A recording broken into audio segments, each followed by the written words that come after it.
예, 비하인드 뉴스 정치부 안지연 기자가 나와 있습니다. 안 기자, 첫 번째 키워드부터 볼까요? 네, 첫 번째 키워드 홍땡표 시대입니다. 예, 앞서 저희가 뉴스 전해드리기도 했지만 민주당 원내대표로 선출된 홍영표 의원 이야기인가 보군요. 네, 그런데 물론 홍영표 원내대표만의 이야기는 아닙니다. 오늘 홍영표 의원이 원내대표로 선출된 직후에 인터넷에 한 댓글을 찾아봤습니다. 보시는 건데요. 그 홍준표 대표와 홍영표 원내대표가 혹시 형제 아니냐? 이런 예. 질문이었습니다. 이름이 한 글자만 다르기 때문에 생긴 오해인데요. 실제 형제는 아니죠? 네, 물론 두 사람은 형제는 아니지만 남양 홍 씨였고요. 표자 돌림자를 쓰는 같은 학렬인 그러니까 먼 일가인 겁니다. 예, 그렇군요. 자, 그렇게 같은 학렬, 표자 돌림을 쓰다 보니까 정치권에만 해도 비슷한 이름이 참 많은 것 같습니다. 네, 먼저 홍준표 대표와 사법연수원 동기인 자유한국당 홍일표 의원이 있습니다. 예. 또 자유한국당 사무총장이죠. 홍문표 의원도 있습니다. 그런데 홍문표 의원은 알아보니까 홍일표 의원과 팔촌 관계였습니다. 아, 실제 형제 관계군요. 네, 두 사람은 친척 관계인 거고요. 이 밖에 민주당 정책위 부의장인 홍익표 의원도 있습니다. 예, 자, 이렇게 보니까 정말 정치부 기자들도 참 헷갈리겠다 싶은데요.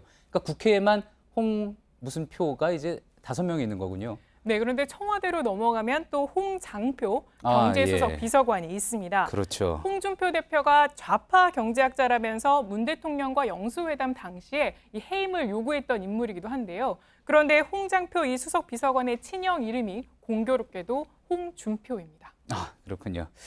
알겠습니다. 다음 키워드 한번 볼까요? 네, 다음 키워드는 조폭 설전입니다. 조폭들이 설전을 벌였다는 거는 아니겠죠?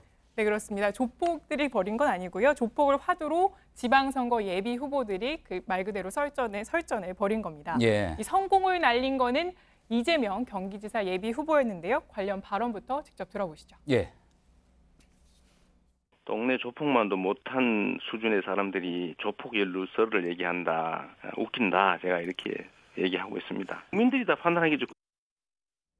예, 그러니까 이른바 그 조폭에 연루됐다 했던 그 조폭 연루설에 대한 반박인 거군요. 네, 그렇습니다. 이 자유한국당은 은수미 성남시장 예비 후보의 운전기사였던 이 최모 씨와 이 최모 씨 아내가 이 성남시와 성남시 산하기각에 각각 취업한 것을 두고 당시 성남시장이었던 이재명 후보에게 연루 의혹을 제기해 왔습니다. 예. 이 최모 씨는 은수미 후보의 운전기사로 일하는 동안 이 조직폭력배가 지원을 해줬다 이렇게 주장한 바 있는데요. 그러니까 조폭과 은수미 후보, 이재명 후보 이렇게 3명의 삼각 커넥션이 있는 거 아니냐. 이게 자유한국당의 주장입니다. 예. 하지만 은수미 후보는 이에 대해서 순수한 자원봉사자로 알았고 이 같은 의혹은 배후 세력에 있다. 또 정치적 음모다 이렇게 주장한 바 있습니다.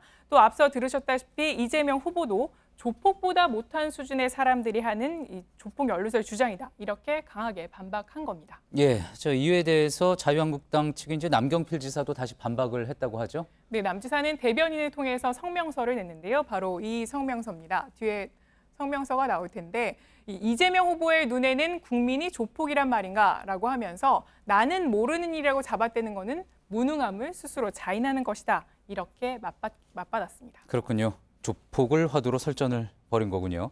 다음 키워드 또 빨리 가볼까요? 다음 키워드는 백악관에 붙이는 서한입니다. 누가 붙인 겁니까? 홍준표 대표가 오늘 밝힌 건데요. 먼저 홍준표 대표는 12일에 싱가포르에서 열리는 북미 정상회담에 대해서 오늘 비판을 했습니다. 예. 홍 대표의 발언부터 먼저 들어보시죠. 예.